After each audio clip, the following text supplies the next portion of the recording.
One of the tools that we use for process mapping is this software called LucidChart. There's a few of them. LucidChart is one of the best tools. It's the one I work in. But I just want to give a quick demo of this, of like how quickly this can actually happen, how we do it at RBP, what it actually looks like when it's deployed. So LucidChart has several different shape languages that it operates in. Of course, we have our BPMN right up here. And we'll just start by building one of those basic pools from the very beginning. So we've got a basic 2-lane pool here. We're going to start with that job file review. Now we're going to need another swim lane here, so we can just quickly add this up here, and then we can label these. At the top here, we're going to have our sales manager. We'll have our salesperson. We have inside and outside sales, but we can label this salesperson for simplicity here. And then of course, we're going to have HubSpot. And I'll show you a couple of the different shapes you can use to represent different actions within a process. So we always start any particular map with a starting event. So over here on the side, you can hover your mouse over. We see we have 3 different types of events marked by a circle: a start, what's called an intermediate, and then an end. So we just bring this over here, starting event, and we could say customer signs contract. And then what that will do in the system is that will trigger an automation for HubSpot to move the deal to contract signed. When we have our tasks, we can put different icons. So that gear icon that notes an automation, we can have that noted there. And then software is very easy to use. We just drag an arrow, and that solid line indicates that it's from one starting point to something else, and that connects the two. So what happens after it's moved the deal to contract signed? I should spell that correctly. Okay, so then salesperson is going to get a task to complete the job file playbook. And then we can note that with manual. So that shows that that's something manual they have to do. First thing they're going to get is a task to complete the job file playbook. And we can note that by a received message. So then what we end up having is this collection of various tasks with different icons. We can show automations, sent and received messages, manual actions to show, hey, is this something that's happening to me? Is this something I have to do? That sort of thing. So, and you'll notice here, I'm not coming over to the side. I want to show how quick this can happen. Not coming over to the side every time to create a new box. You can just highlight that, Control C copy, Control V makes a copy of it and paste it, and then you can put it up here. So now we have our sales manager receives the task to review job file playbook. Grab that, that's a receive. And I run through this. I've only been a couple minutes, and all of a sudden we have almost the makings of a whole map here that we just have to basically connect with arrows, put the last couple icons in here, and then show you what it actually looks like. So the sales manager will receive the task to review the job file playbook. They actually review the job file playbook. That's a manual action. Now, here's where we come to one of our gateways. So I should probably imagine, as we saw before, our gateway is it complete? Does it have everything we need? And this could be a yes or no. Well, a yes is, hey, we're ready to hand off to production. So what we can do, grab our end event circle, and we go hand off to production. If it's not complete, then what we want to do is grab our arrow and kick that back to the salesperson to complete that. Lucid has very user-friendly features in here where these lines, we can double click on one of our arrows. And since this is a yes or no, we can just double click here, and a no for no, a yes for yes. Connect these with our lines. That goes there. Task to receipt, they review it. It's a yes or no. And there you have it. I wasn't timing that. I probably should sometime. But just to take the mystery, to take maybe the hard, boring work out of this, this is how quickly some of these can come together, okay? And you can do this for anything in your business, to train, to document. This is how quickly it came together. If something's modified in your particular business, we can say there's an extra step, or say there's something else we want to put in. Very easy with LucidChart,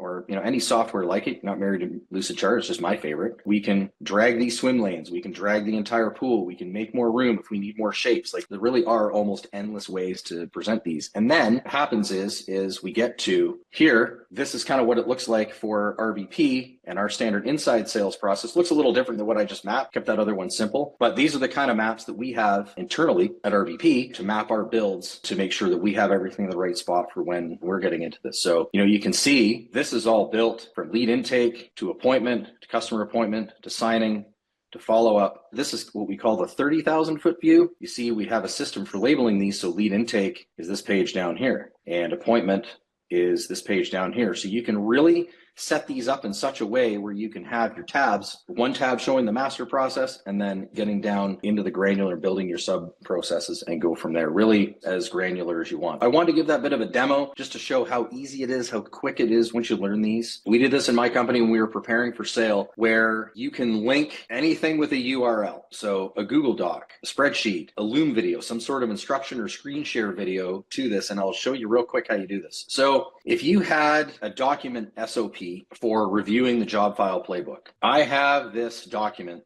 that I whipped up in 30 seconds. So SOP, job file playbook, step 1, step 2, step 3. We come to our LucidChart file and we can create text box right here. And I'm not going to do a whole lot to format this. It might be a little squished. We can call this job file playbook SOP.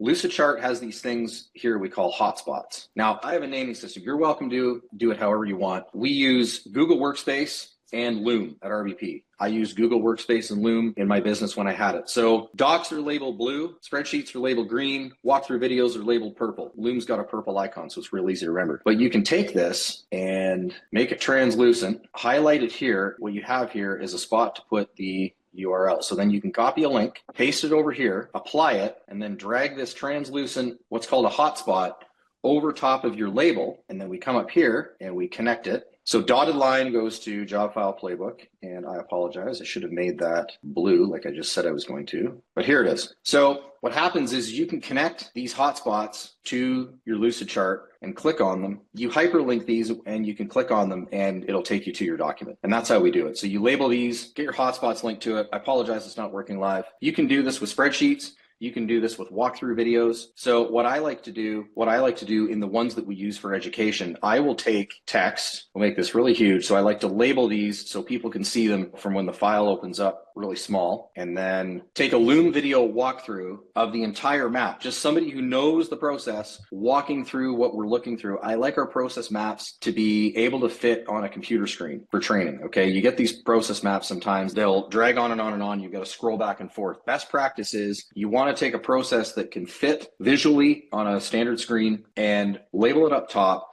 do a screen share walkthrough video in Loom or whatever software you're using, and paste that right up here beside our label. And then it's somebody that knows the process just walking through everything we're seeing on the screen here. So they can say, hey, this is what happens here. This is what happens, here, we move here, complete the job file playbook. You could link a copy of the job file playbook, say, this is where you're going to complete it, and boom, this is what it looks like. And you take one of these dotted lines and these hotspots and link it here, and you can go through on that walkthrough video. So then your training, if you have everything labeled with a walkthrough video up top, with all your SOPs, say it's a spreadsheet, say it's a walkthrough video, everything linked throughout the process map cleanly where people can see it, color-coded so they know what they're clicking into. Imagine how much training, manual effort in training that takes off somebody doing a one-to-one or a one-to-a-group training where you can hand somebody, say, hey, here's the files you're going to go through. I want you to go through. Here's where you're going to start. You're going to watch this. You're going to click through everything, understand it. Once you've taken a walkthrough, then we'll start doing this. How much of a head start does the person doing your training get when you're going through somebody and you're onboarding? How much better of an onboarding experience does the person that you just hired get when they have all this laid out and they can go through videos, they can see everything, they can see and touch everything they're going to be working with before somebody comes in to do, like a one-to-one training or before they get to practice it in real life? It's a huge step up. So when I mentioned that's kind of where we're headed with those process maps for our platform customers from before,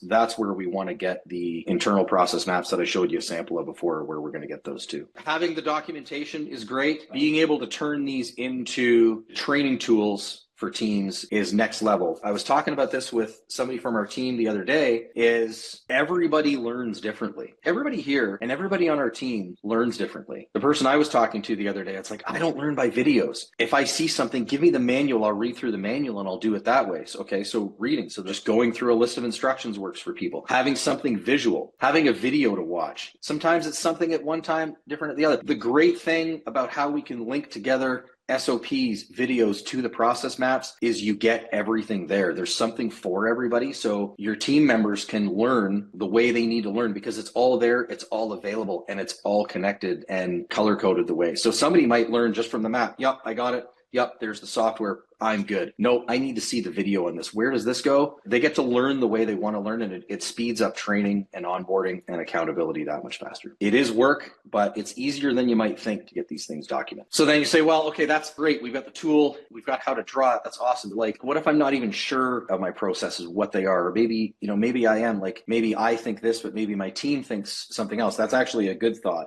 Healthy friction in the system to make sure we check with those around us to make sure we're all clear before we actually map it out. How do we do that? Well, A key component to process maps, other than the drawing or knowing how good they are, is how to actually conduct the interviews. What we want to do is start a conversation with our stakeholders, whether it's the people around us in our sales department, production department, accounting, and really get into a discussion on what do we want to put on paper, what do we want to put in our digital files to identify these. So first thing we want to do in our conversations and our interviews is identify our swim lanes. Who are the actors? Who are the human actors? What's the software at play here? And where do we want to arrange those in that greater pool? Interview the roles. Once we've defined who's there, if it's an accounting process, maybe it's the person doing the invoice and the accountant or bookkeeper. If it's sales, maybe it's the salesperson, sales manager, and HubSpot down below. Interview the roles. Where does this start? Where does it end? I always like to do that. Identify your clear start point. Like, where are we coming from and where does this start and where does it end before it gets handed off to someone else? And then interview the role between those start and end points. What do you do? Where does this start? How does this operate? Third thing is, and this is hugely, hugely important, and you get good at it as you go, you want to identify those gateways for decisions. Try and be thinking